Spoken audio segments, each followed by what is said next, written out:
The big change, I think, for most people comes at 40.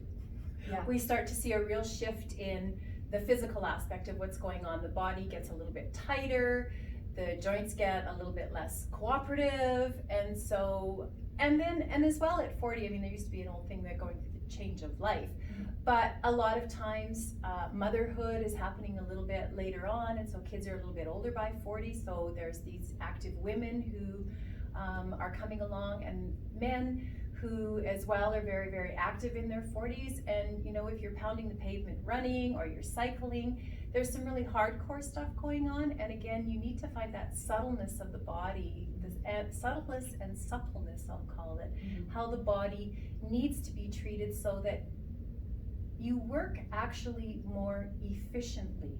So instead of being on that mountain bike and pounding up that hill, and the heart rate going up so much, when you're practicing yoga, the lung capacity becomes better, the heart rate changes, and the body is used so much more efficiently that you'd surprise yourself how much easier it is to climb that hill if that's what you want to do.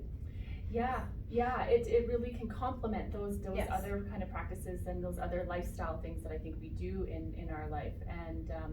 And there's I think there's an intelligence that yoga brings, especially working with this style of yoga that we've experienced, where you become so sensitive to what's happening in your body. And I think as we start to age, we become sensitive to that naturally. But then this practice starts to help us even further integrate into that sensitivity, so we start to understand more about our bodies, which means we're learning about ourselves.